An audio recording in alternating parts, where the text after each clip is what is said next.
一応彼女にはクロージングにしますので、待っててね。yes.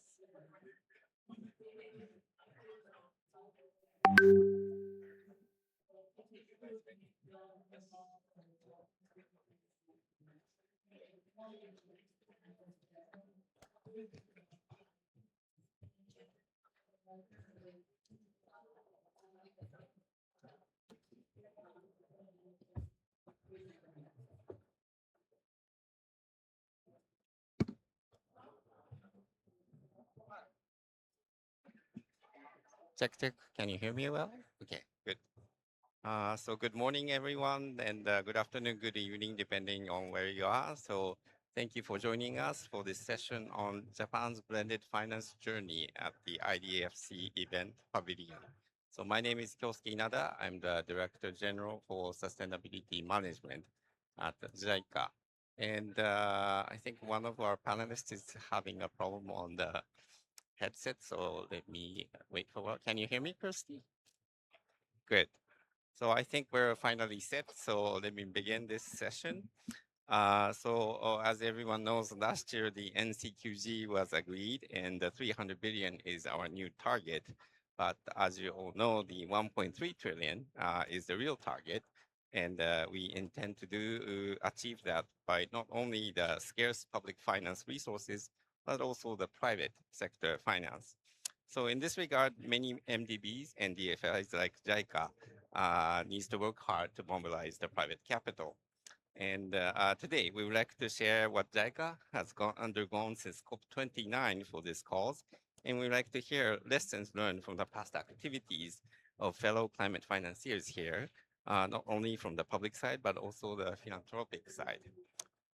Oh, yes. Oh, and okay. We were supposed to have an opening speech by Mr. Sean Kitty, the CEO of the Climate Bond Initiative, but due to some administrative issues, we will ask him to deliver his speech only after our discussion. So let me dive straight into the panel discussion. And let me first introduce the esteemed panelists. From the far end, we have Mr. Matt Eldridge, who is from the Climate Finance, the Gates Foundation, I'm sorry. He's the Climate Finance Advisor at the organization. And next to him from Australia, we have Ms. Kirsty McNichol. I hope I pronounced you correctly. She is the Director of the Climate Finance Section for Department of Foreign Affairs and Trade of Australia. Thank you for coming. And on his left is we have Mr. Mohammed Said. I hope I pronounced it correctly. He is from South Africa, and he's the specialist for climate and environmental finance unit at the Development Bank of Southern Africa, DBSA. Welcome. And last but not least, we have my colleague, Mr. Ryosuke Takahashi, Deputy Director of JICA, who has initiated this session today. So to set the scene, firstly, I would like to share what JICA has undergone as its reform since COP29. So Takashi-san, could you kindly share what JICA has done? Thank you. Yeah, thank you very much. So could you go to the slide? Presentation, next slide. Okay, so maybe for the panelists, the presentation is on your back, so maybe you can just like look that way.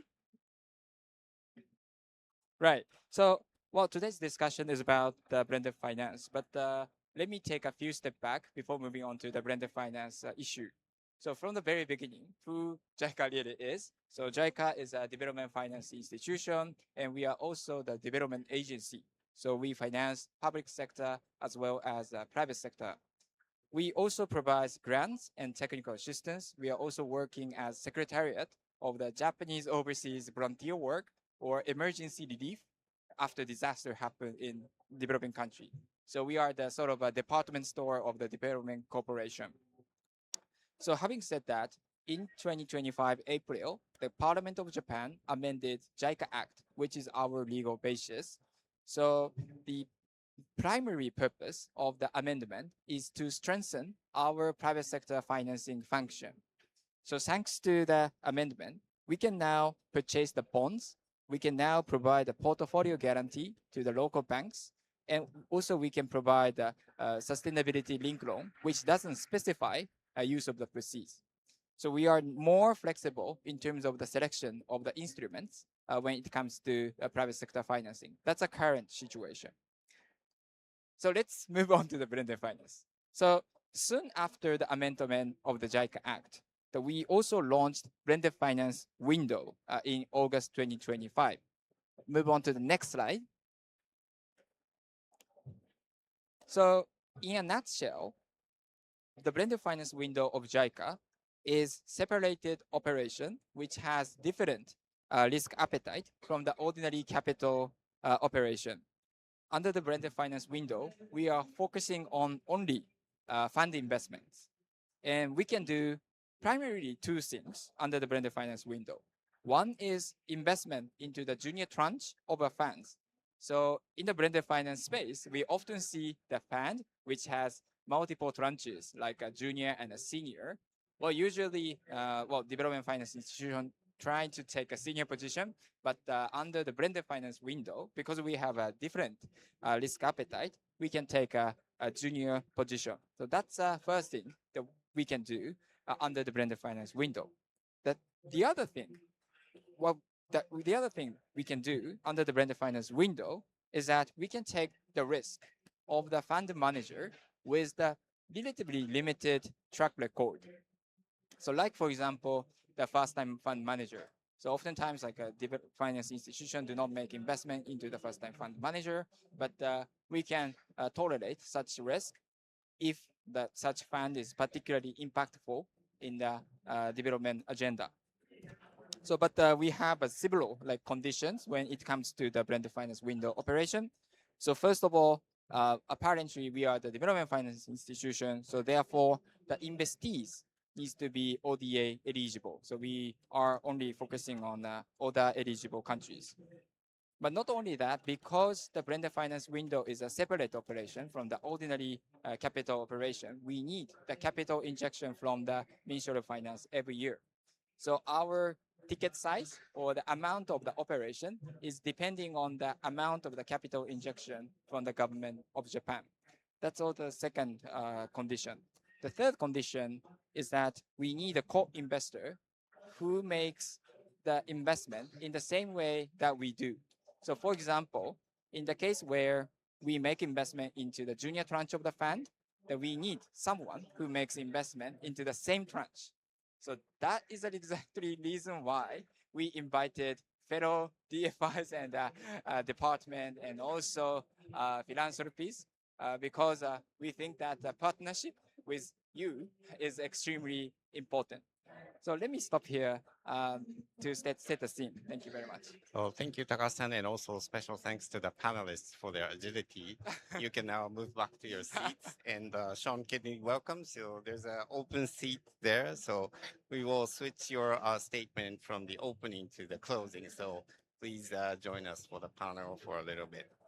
So thank you, Taka-san. And JICA, as you have seen, has started investment in junior tranche of a fund or highly impactful first-time fund. But let me turn to Kirsty from Australia DFAT, which is another public financial institution. And we understand that Australia is also working on blended finance through the Australia Development Investments, ADI, and the Export Finance Australia, EFA. And could you elaborate a little bit on Australia's blended finance strategy and how is this different or how is this similar with other initiatives like the trust fund at the MDBs? So thank you. Great. Super. Got to say, Japanese technology in these headphones are amazing in this space. Thank Actually, you so it's much. French, I think, but yeah. Well, you thought of it. So first of all, thanks very much for inviting Australia to be on this panel today. This is a really interesting space to be involved in, I think, and you know the framing around being able to use, I guess, being able to use, government financing to help achieve the NCQG target, particularly the $1.3 trillion target. is really important, and it's going to be really instrumental to us achieving that broader objective. So first of all, it's important to note that Australia does not actually have a development finance institution like other countries do. We work instead in close partnerships to deploy catalytic capital and support the development of innovative blended finance models. We essentially have three key mechanisms that we work through. ADI, of course, this is just another world full of acronyms. ADI, Australian Development Investments. This particular facility is actually owned and run by the Department of Foreign Affairs and Trade, and it sits within our actually ODA portfolio. So it's a bit of a, I don't know if it's a unique structure, but that's how we've built this particular one. We have got 250 million Australian dollars that we invest through Sirona. It's Canadian-based. Essentially does fund-to-fund type investment. And looking at high impact funds in the Indo-Pacific. The second mechanism that we engage through is Pitch, the Private Infrastructure Development Group. We're a co-owner of that with a bunch of other countries. It's a multilateral institution that funds early stage infrastructure development. And then our third mechanism is the ACFP, the Australian Climate Finance Partnership. This is a $140 million Australian blended finance partnership, which is managed by the Asian Development Bank, and it's managed out of their private sector operations department. So as you can see from that, our portfolio is not huge. So we really try to focus our investments where we can be the most additional in the market. So I guess we've sort of got three principles for our investment. The first one is investing with an impact first mandate. So what we're looking to do there is achieve intentional and measurable, inclusive and sustainable development outcomes. And this is the reason why all of these mechanisms are very much embedded in the Department of Foreign Affairs portfolio, and indeed in DFAT itself in the development program. Our second objective is investing early. So exactly as you were describing with your blended finance, that's really where we try to invest, particularly with ADI, Australian Development Investments, is at that more risky end of the spectrum to crowd in and catalyse in investment in the later tranches. Which leads me to my third point or third principle, which is about investing in a way that's catalytic. So we identify a market gap, then we use concessional finance to encourage co-investment from the private sector. ADI, for example, has a mandate to mobilise private finance to support small and medium businesses by providing early and, where appropriate, concessional finance to emerging and high impact SME funds. So this gives us an opportunity to invest in venture capital, growth equity funds and private debt funds, which is a really interesting and useful complement, I think, to our broader ODA grants-based program. ADI has been really successful in mobilising additional private finance. Since 2020, it's mobilised over 180 million Australian dollars, with around $50 million worth of investment. And that's really directly supporting development and climate impact. So what we're seeing is that we're getting almost a $4 for every $1 return through our investments that way, which is why it really highlights the importance of these kinds of mechanisms for achieving the 1.3 trillion in the NCQG. One of the key aspects of ADI's strategy is its ability to work patiently with fund managers to develop impact strategies and support them get to scale. So a really good example of where we've done this pretty successfully has been in ADI's $4.5 million first loss anchor investment into Climb Capital's Southeast Asia Clean Energy Fund, CCEF2. We worked to de-risk this highly impactful fund alongside both JICA and Allied Climate Partners. And I think for me, one of the things that is actually really exciting about this is that we get to work with countries like Japan, through these sorts of mechanisms in a way that we sort of find difficult to do through other, mechanisms. We can do it through these sorts of mechanisms, which is just actually really exciting for sort of bilateral relationships, but also, just leveraging and working together. In addition, we worked with the fund manager Climb Capital, providing hands-on advice 2 years prior to their first close. And then thirdly, we're also really pleased through this investment to have provided subsequent gender lens support to the fund to help expand CCEF2's climate impact approach to incorporating key gender investments. So we are now in the phase of ramping up with the Climate Fund module for dedicated investment in Pacific Island countries, which is just a really difficult region to actually invest in. Just a couple of other things I'll quickly mention is that we, in about 2020, 2024, 2023, we released Invested, Australia's Southeast Asia Economic Strategy to 2040. This gave us the opportunity to do a couple of other innovative things, including creating these deal team hubs, which we have got located in various embassies across Southeast Asia, across ASEAN, and they're identifying opportunities and projects for Australian investors, including across infrastructure and renewable energy. And we're able to share that pipeline that we're creating through that kind of mechanism with ADI, as well as with Australian family offices, Southeast Asia, and other investors across ASEAN, and they're identifying opportunities and projects for Australian investors, including across infrastructure and renewable energy.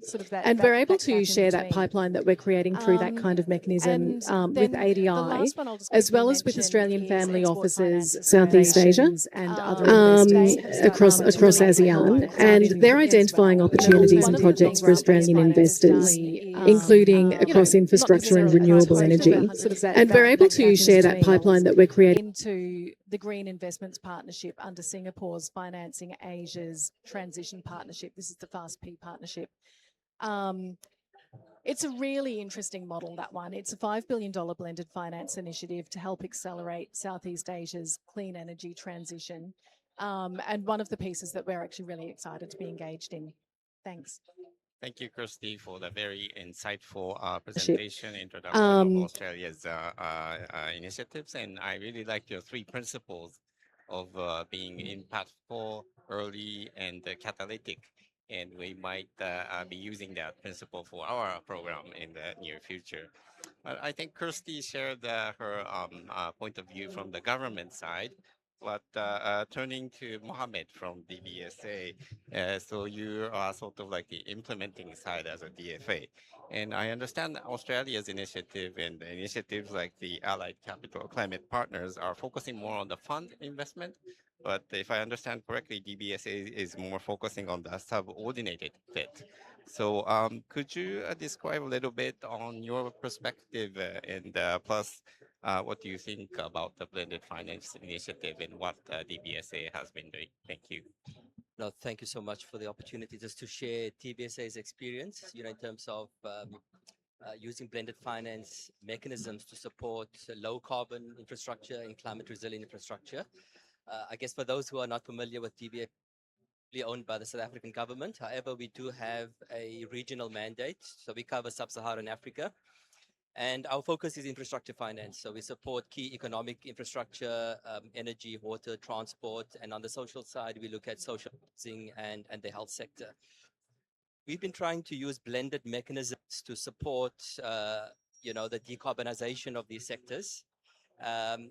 The way we do that is through our accreditation with the Green Climate, your UNFCCC mechanisms, such as the Green Climate Fund in particular, as well as, the global facility. We would blend concessional finance from these mechanisms with DBSA's contribution. And we would then typically match with GCF's contribution in the subordinated tranche. And the idea is by providing credit enhancement, whether it's a debt, In some cases, we've also seen the benefit of long tenor loans, which commercial banks cannot typically provide. They can only go up to sometimes 7 years. And especially for renewable energy projects, where you have power purchase agreements spanning over 20 years, we've seen the benefit of having a combination of subordinated tenor loans as an important credit enhancement mechanism to crowd in senior debt funding from commercial banks. So we've applied that across a number of programs. So our approach with blended finance as well is to look at a programmatic approach. So we wouldn't look at individual projects as such. So we would focus, for example, on a specific sector. So on the renewable energy side, what we've done is looked at a program that supports the rollout of renewable energy projects in South Africa, particularly wind and solar, as an alternative mechanism to what South Africa already had before, which was quite successful, the Renewable Energy Independent Power Producer Program. However, that program is very much dependent on sovereign guarantees. So, at some point, there wasn't continuity in terms of rolling out these renewable energy projects. So we thought, let's try and de-risk these projects with an alternative mechanism where you use a blended finance in terms of getting the concessional finance from GCF, and with that crowd in private sector funding. And we've seen a good pipeline of projects emanating through that program. It's called the Embedded Generation Investment Program. Another blended finance facility, which we established, I think back in 2017 or 18, is a climate finance facility, where the idea was, once again, to blend concessional finance from GCF and match it with DBSA funding. And there we cover a number of key sectors. So it's not just energy. We're also looking at, clean transport. We would also look at adaptation in a sense of, water intensive industries where you need to look at water conservation. We would fund projects of that nature. But again, the primary objective is to crowd in private sector. And with that facility, the interesting thing is that facility can only contribute up to 30% of the project cost. The expectation is there has to be 50% of the senior debt coming from your commercial funders, and then 20% equity contribution from project sponsors. I think finally, another good example to perhaps mention on the adaptation side, which is quite interesting, is the water sector, which, as I mentioned before, it's quite a priority sector for DBSA. And a few years ago, with GCF support, we designed a blended finance program in such a way to create a new asset class in the water sector. So the idea is to support water reuse infrastructure in the municipal space, where we haven't seen a lot of private sector involvement. And the idea is to use these blended mechanisms to crowd in private sector in the water sector. And at that time, the investment from GCF was about $235 million, which was the largest investment for an adaptation project globally at that particular point in time. So I think that's quite an interesting example on a pure adaptation, project. I think my last point, just to mention that what we found with the water reuse program, and based on the key learnings from the other blended finance mechanisms, in the context of South Africa, we saw a clear need to also include a project preparation component, because we often find, in order to build a robust pipeline of bankable projects, some municipalities in particular are not ready. They don't even have a concept note, let alone pre-feasibility studies. So we've introduced a project preparation component funded by the GCF and co-funded by DBSA at the project preparation stage. And then, of course, the bulk of the funding would go at implementation. I think one of the key lessons we've learned, especially in our context as a national DFI, but with a regional kind of footprint, it doesn't come without its challenges. So we've seen that Forex risk was quite a big issue for us, in the sense that we receive funding from the Green Climate Fund in US dollars, and we can only lend, especially in South Africa, in local currency. So we did have some issues in terms of how best to address that risk. Initially, the risk was passed on to the project sponsors, but with the fluctuation in the local currency and the dollar, it just caused immense risk for project sponsors. So we had to find alternative mechanisms with the Green Climate Fund, and it took us some time to identify a solution. And ultimately, we agreed on a credit line from the Green Climate Fund to DBSA for at least two of those programs. So that's just, to give you a sense of some of the challenges that you may face, especially when you're trying to blend concessional funds from global funds such as the Green Climate Fund, where forex risk needs to be taken into account. I'll maybe leave it at that for now, and then later, if there's any other questions, happy to contribute. Thank you, Mohammed, for sharing with us the rich experiences. I should say the art of lending, but we can learn from you a lot more in other occasions. So now turning to Matt from Gates Foundation, we would like to ask the same question. So we've heard that Gates Foundation is moving away from the blended finance type fund investment, and you're rather focusing more on the direct equity and project preparation. So could you also briefly share your experience in blended finance initiative? And also, what kind of lessons can you share with us based on your past experiences? So, Matt, the floor is yours. Sure, be happy to. And thank you for convening this and congratulations on the expanded toolkit to work with. It's exciting. So I guess I'd start by saying I think we're less moving away from blended finance. That's not necessarily the frame I would for the funds, but we're more thinking about where can we get the maximum impact for our philanthropic capital to scale our impact in capital markets. And blended finance mechanisms are one approach of many looking at. Just the step back, I feel like it's going in and out. I don't know if phone's doing that for anyone else, but hopefully if I fight through it, it'll keep working.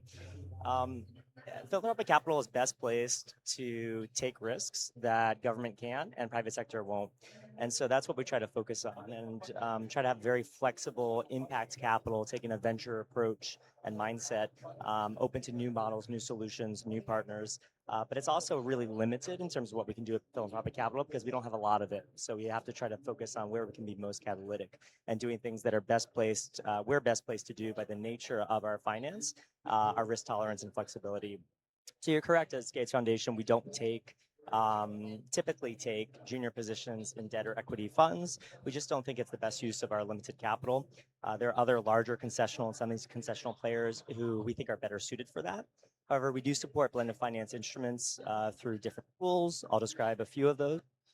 For Gates specifically, a distinguishing feature of our approach is investing in high risk, high impact upstream research and development for potentially transformative solutions, including technologies in health and agriculture that few others are able or willing to invest in.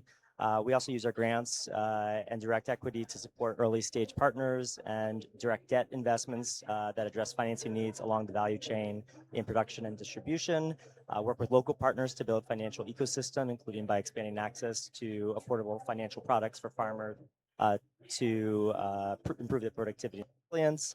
That includes input credits, high impact products, and then backed by partial credit guarantees for offtake. Which is really important in our ag sector. We also provide TA grants to help partners build sustainable business models, develop investable pipelines for other funders like DFIs, including project preparation facilities that we house within DFIs, and strengthen impact through measurement and testing different distribution and access models. Finally, we use innovative financial products to catalyze really new markets. One notable example is the work that we started about 15 years ago now on advanced market commitments in the health that really provided sufficient guarantee of a market that exists to incentivize production in that space. And other forms of guarantees, hopefully you can hear me. I think other forms of guarantees have a lot of potential. So hopefully we can discuss that a little bit further. So yeah, just to conclude that part, we think of our capital as addressing some constraint typically related to risk that's inherent in a particular space, and that we're uniquely suited to address whatever's holding back that investment.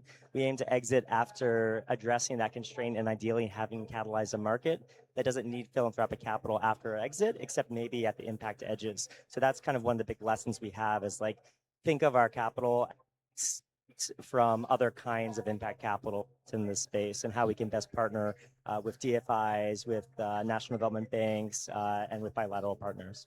Thanks. Thank you, Matt, and thank you for adjusting to the local technical environment. And we hope to partner with the Gates Foundation one day. And so we have another panelist. I hope you catch breath Okay. So we have Ms. Clarissa De Franco. I hope I pronounced it correctly. So she's the senior advisor at Allied Climate Partners. Clarissa previously led the funds team at BII and based in the UK with experience into emerging markets and now representing the US investor. So Clarissa, I'd like to invite you to the discussion of the first panel question, which is about your experience of the blended finance. So, are you ready to discuss? Thank you. Absolutely. Great. Thank you. And apologies. Glad to be here.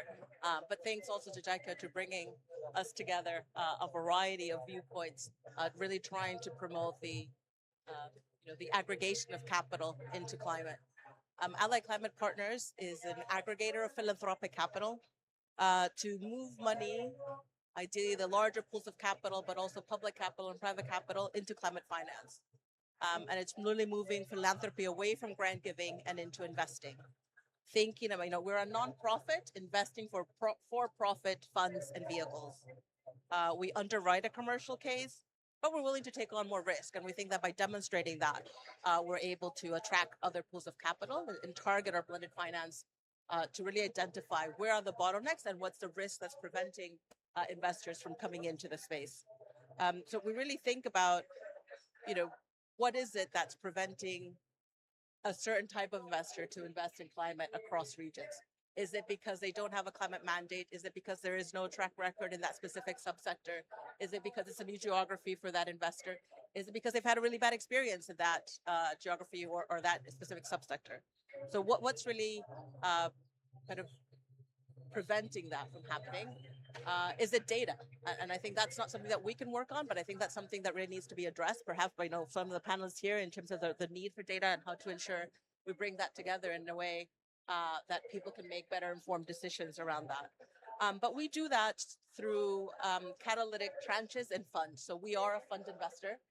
We believe that that is the right approach for us to be able to have the biggest mobilization and catalyst. And we do that through, so far, a first loss tranche on the downside, but pari passu on the upside. So that means that we are really thinking about what's the risk we're taking on that risk if everything goes wrong. But we believe that those funds that we're backing are really going to be making commercial returns as well as impact returns. And so we can demonstrate that. So over time, others will be there without us, because fully agree with Matt on the Gates side. We have to be minimally concessional. The moment that you are too concessional, then the whole model breaks down.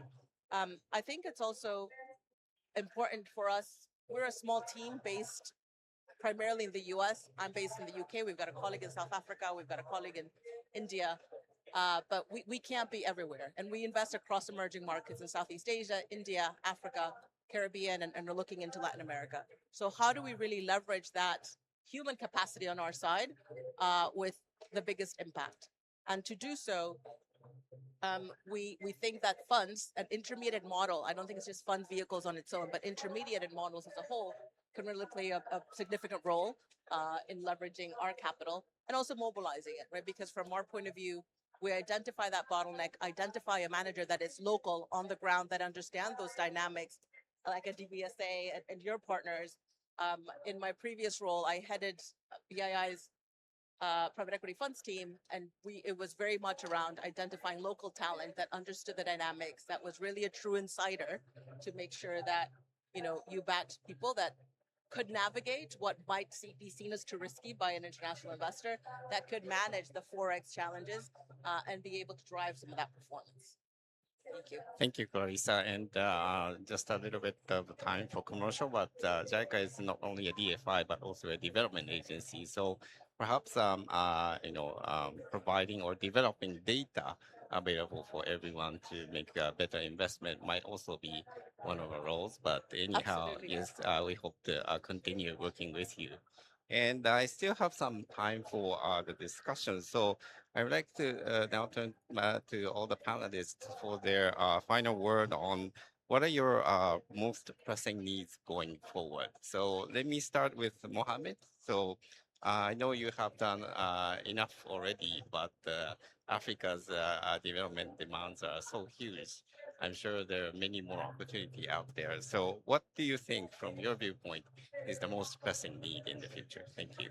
I think from our perspective, we started developing innovative blended finance mechanisms for South Africa. In some cases, it covers multiple countries. The common monetary kind of zone in Southern Africa, Lesotho, Eswatini, South Africa, and Namibia.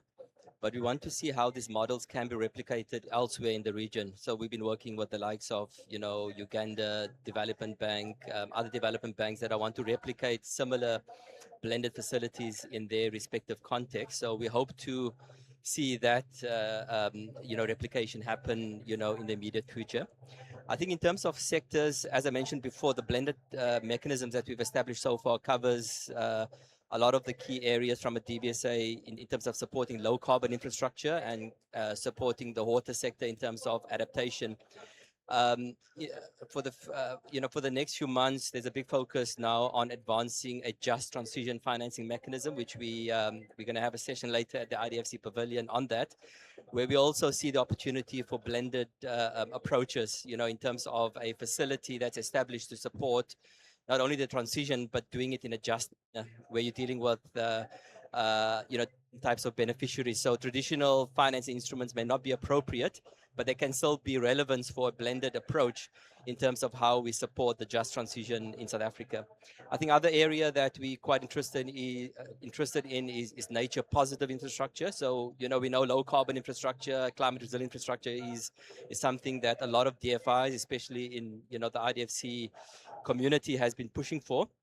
And recently, there's been a strong focus on how do we also ensure we promote nature positive infrastructure, looking at biodiversity in particular. So we believe there could be opportunities for blended mechanisms in that regard. Lastly, we've been looking at, opportunities around green hydrogen to decarbonize, your hard to abate industries, especially in South Africa. And we see green hydrogen as one of the opportunities. So I think that's an area we're still exploring in terms of, how best to use concessional finance, from the likes from GCA, but also other sources. So we believe there could be opportunities for blended mechanisms to support South Africa's green hydrogen economy. Thank you. Thank you, Mohammed. And I now turn to Clarissa. So I believe ACP is focusing on climate, but it's a vast field. And in which particular area do you focus in the near future? And could you tell us why? Thank you. Thank you. So as I mentioned earlier, it's really about bottlenecks for us. So it really depends on the geography that we're investing in and what the specific need of that geography is. So it varies across geographies. We don't want to go in and say renewables in India. That's really well taken care of as a whole. Mobility is probably well taken care of. So we're looking at what are those up and coming sectors where capital is required to scale up those industries in a much faster way. So whether that's waste management, cooling, green buildings, thinking about recycling, that would be kind of the strategies that those managers that we're backing would be looking at. If we think about Africa, the portion that still needs to be done in early stage project development is significantly high, probably South Africa outside of Egypt and Morocco, but across the rest of Sub-Saharan Africa, very much a need to get those projects to a bankable stage. So backing strategies within the renewable space, but then also not forgetting the other sectors with regards to mobility, waste, water. You've talked about water and the importance of really ensuring that water sanitation is dealt with and grows appropriately with the rest of the continent. In Africa, in Latin America, we're just starting to look at that space. We've not done anything in nature, and I think this is a good continent to think about the convergence of nature and climate as a whole, and what can be done if we think about nature-based solutions in a slightly more strategic way, where our scarce capital can play a significant role. Thank you, Clarissa. And changing the perspective a little bit, so I now turn to Matt, maybe. Sorry, Chris.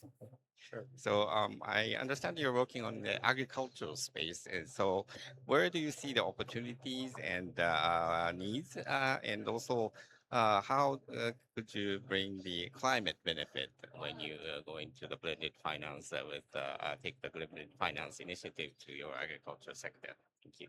Thank you.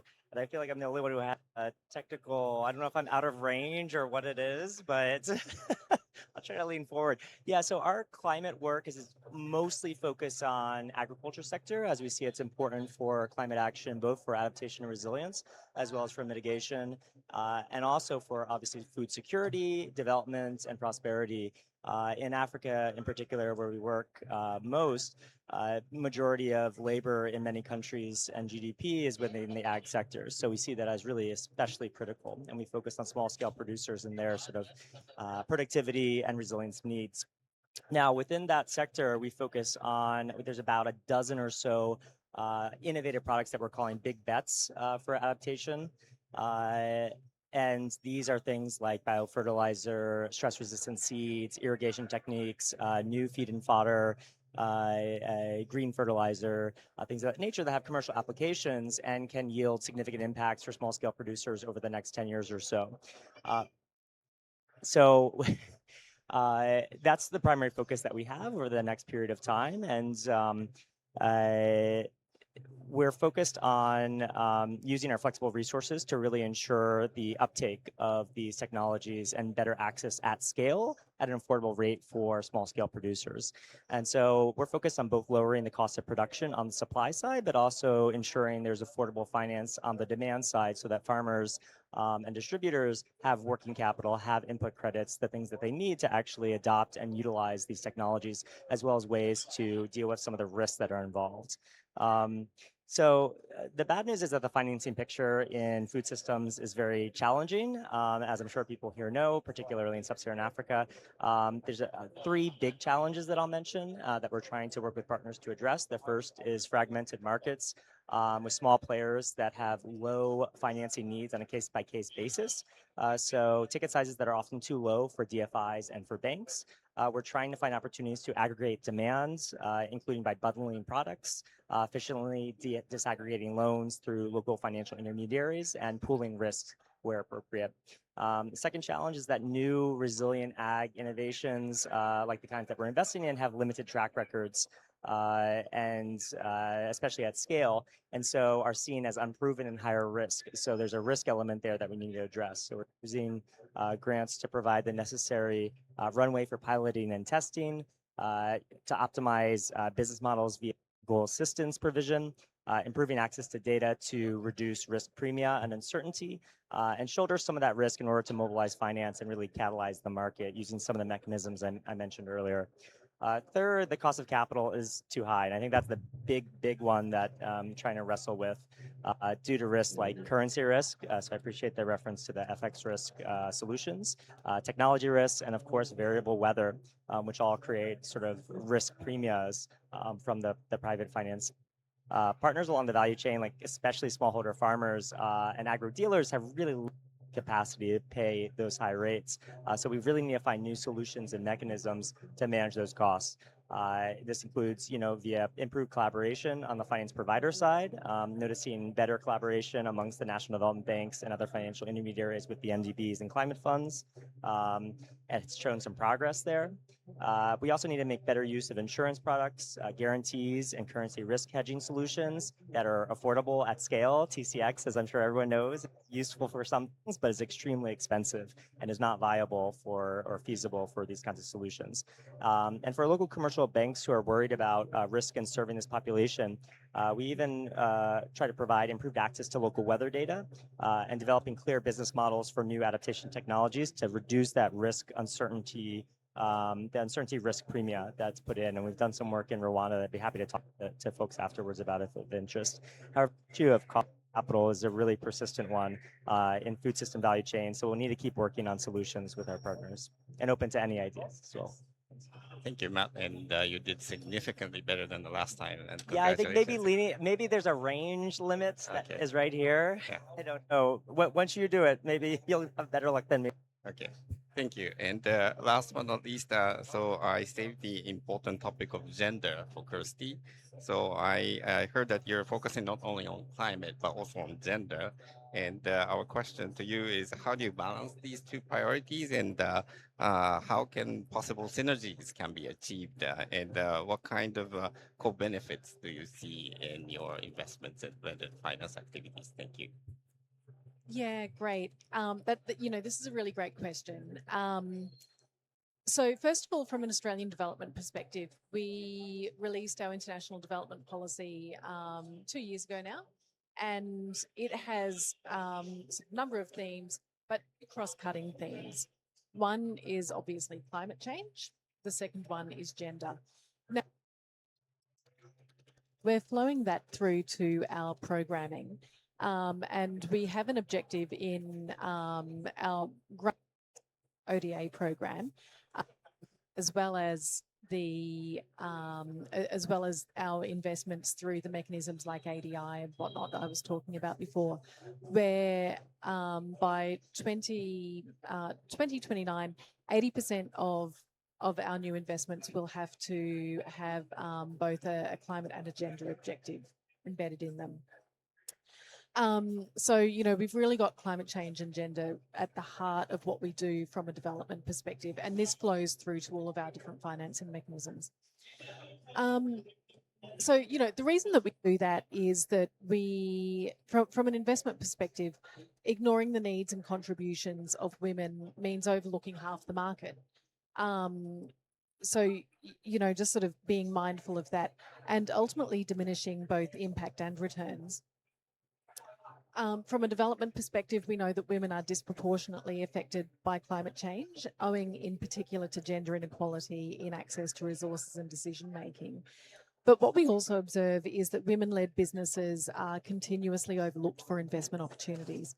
And while gender diverse boards deliver stronger governance and more robust decision making, women remain underrepresented across the Indo-Pacific in particular, which is a gap that presents both challenges but then also opportunities as well. So the integrating gender lens into climate finance, from our perspective, is actually just good business. There's a growing body of evidence linking gender and other forms of diversity with improved financial performance. For example, over 10 years of investing, companies with a female founder performed 63% better than those with all-male founding teams. And then the second point to make around that is that companies with high numbers of female board members are more likely to improve their energy efficiency and reduce their environmental impact. So, it's sort of about bringing this reasonably broad sort of body of research into investment decisions as well. One of the key pathways that we actually embed gender into our blended finance program is through tailored technical assistance. For example, ADI provides TA to its investee funds and their underlying portfolio companies to improve their business models and development impact. ADI provides technical assistance to support climate businesses develop a gender lens strategy. The second thing it does is that it adopts gender inclusive workplace policies. And then the third thing it does is that it also offers products and services which are beneficial to women and girls. At the end of 2024, 77% of ADI supported portfolio companies met high standards of gender equality, demonstrating a strong commitment to advancing gender equality in leadership, employment, and entrepreneurship. One of my, a really cute example, I think, about the kind of impact and the business sense it makes is an investment that we've made in the Philippines in MOBA, a leading EV logistics company. So we worked with MOBA's CEO, with the ADI team worked with MOBA's CEO, and now MOBA actively recruits women drivers, which is something that sort of wasn't necessarily the norm in that sort of in the Philippines. And so why did they do that? Well, women drivers were shown to be more attentive, they're better drivers, controversially maybe, and care for vehicles more. So, of course, what this means in a practical investment sense is that MOBA saves costs and it gives them a competitive edge over other competitors. So the other thing that I'll just quickly mention is investing in women, which is another program that we run, and it's accelerating women's economic participation and empowerment in Southeast Asia. by fostering equitable opportunities for women in the private sector and promoting inclusive and sustainable economic growth. Since 2016, we've invested in over 90 women-led SMEs in Southeast Asia, the Philippines, and Vietnam, and we're also funding through blended finance approaches small but growing women-owned or led companies that are often overlooked by other providers of formal finance. In the Philippines, for example, Investing in Women has supported ARQ SME Finance, which is a female-led financial intermediary, to launch the She Secure program to really to sort of create a space for, quite direct gender lens investing. Thanks. Thank you, Kirsty. And as a moderator, I'm supposed to wrap up the rich discussion, but it turns out I'm not a good boss. So I will turn to my colleague, Mr. Takahashi. So with the great inputs from these early movers, have you identified the next focus area of JEC? Well, yeah. In terms of the next focus area, I would say first of all, in terms of the instruments. So the primary reason why we came up with the idea that the investment is our focus is that we can effectively mobilize more capital effective way. But as Matt already mentioned, there are other types of the blended finance instrument like grant, research, and research, for example. And well, currently, as I mentioned, our blended finance is focusing on the fund investment, but because we are the development agency, when we take step back, we can combine other activities such as a technical cooperation project and also the grant and sovereign lending. So what I understand from this session is that we have to have sort of a collective knowledge, not only from the blended finance window operation, but also other operation. That's one takeaway. And then in terms of the priority sector, to be very frank, I have still wondering what should be the best. Maybe like we have to look for the best opportunity for us by talking with a partner very closely. So I'm very happy to get connected today. And I'm looking forward to having a continuous discussion with fellow partners here. Thank you very much. The best sectors, you should invest. I just Thank you, Taka-san. So you can find out if he was successful or not in the COP31 event. So please join us then. But before closing, we're lucky to have Mr. Sean Kidney, the Chief Executive Officer of the Climate Bond Initiative. And I believe that he's one of the champions of private capital mobilization for climate. And just before closing the event, I'm sorry, after the event probably, we will conclude our memorandum of understanding for knowledge partnership. So I'd like to invite Sean for the closing remarks. Thank you. Thank you for the opportunity, Nada-san, and I'm excited by the partnership that we're pursuing. Look, I'll keep it short, but the nature of our partnership is to promote investments in mitigation and resilience in emerging markets. And I just want to say a couple of words about the conception of resilience, which is not just physical resilience, but it's social resilience, economic resilience, nature resilience, health sector resilience as well. When climate impacts are happening very quickly, they require us to turbocharge our work on development so we can prepare emerging markets for the crises they're going to start hitting very quickly. And that includes gender equality. So we're positing gender issues as a resilience issue, putting aside their separate needs and requirements and benefits. Because, well, to give you a couple of key examples, whenever you have major disasters, one of the key predictors of death rates is the strength of a community. About 40% of death rates in, say, in a hurricane or earthquake is to do how strong the community is. And of course, gender stereotyping put aside for a moment, the role of women in that society is a critical part of the strength of those communities. Not to mention financial stability. You mentioned loan portfolios earlier, Christy, in Australia, but in microfinance, in Bangladesh and India and other places, the default rate amongst men is roughly about 20%. The default rate amongst women is about 3%.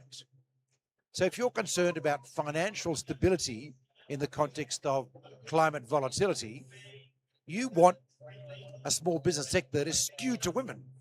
In fact, some of the banks that we deal with in India now ban microfinance loans to men and only make them to women because of the increased security and stability of the loan portfolio.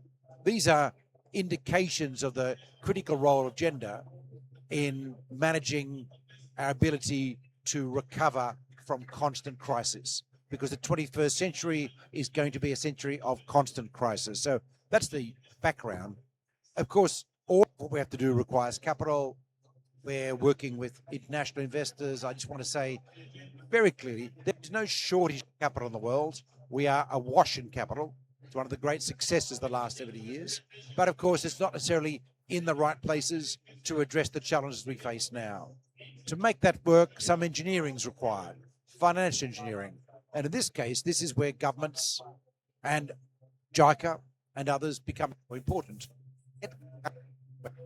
We need some risk management, risk tweaking. Of course, junior capital, guarantees, sometimes just due diligence. So one of the things that IDB Invest is doing at the moment is a program of buying loans from smaller banks, repackaging them and on selling them in a large aggregation facility. One of the most important parts of that for big investors is the due diligence capability of assessing the loan, environmental and resilience criteria. This is something that this can do. Of course, there's all sorts of things. You know, there's a project in Sao Paulo that we're going to be working with, which is developing ecosystem services payments for replenishment of the aquifer. Like all aquifers in the world, the Latin American, South American aquifer has been deeply destroyed, if you like, by taking too much water. It needs to be replenished. Sao Paulo state has got a vehicle which will collect payments from ecosystem services that'll be securitized into a bond, so on. With guarantees, kinds of things supplied by development agencies like JICA. There's a lot of engineering that we can do. I just want to finish on an engineering project that's required in the South Pacific, picking up the points about Australia's role, which is an aggregation facility to distribute loans to small mitigation and resilient projects across South Pacific and small islands and states. I'm hoping Australia's CEFC, their Green Bank, will lead this work, who will then be able to provide a facility, a conduit entity, and then raise money on the capital markets at larger scale to pass. It will require the guarantee from CEFC, which is effectively the government. There are many such projects that Japan and Australia could collaborate on. While we're looking at the GX agency, the agency I'm wishing an advisor to in Japan to provide some of that work, and the CEFC in Australia as a collaboration, I think in ASEAN, there's a critical collaboration between JICA, DFAT, and others. DFAT is already very present in places like Indonesia. We're talking with JICA about a collaboration on PTSMI. Let's put our heads together and make sure we synchronize and pool some resources in some areas, because the job is very large. That applies in other geographies as well.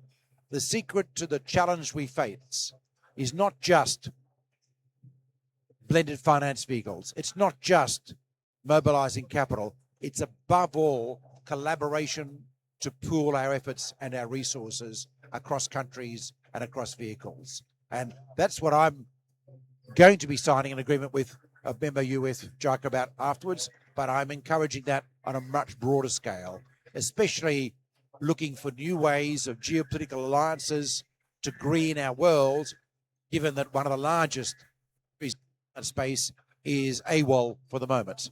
So the rest of us have to work around that and work quickly to make sure that this whole process of managing a future fit for children doesn't go backwards. That's why I'm so excited to be here today. Thank you. Thank you, Sean, for the very energetic, microphone overpowering statements. And I'm sure there will be opportunities outside of Australia and Japan with all the panelists and also everyone out there. And we hope we can join you in JICA's blended finance journey onwards. So with that, I'd like to thank all those joining online and on site for this session. And thank you so much and have a good day. Thank you. And for the panelists, may I take a group photo? And Sean, I need to take another photo with you. Second photo. Thank you. You can remove your headsets.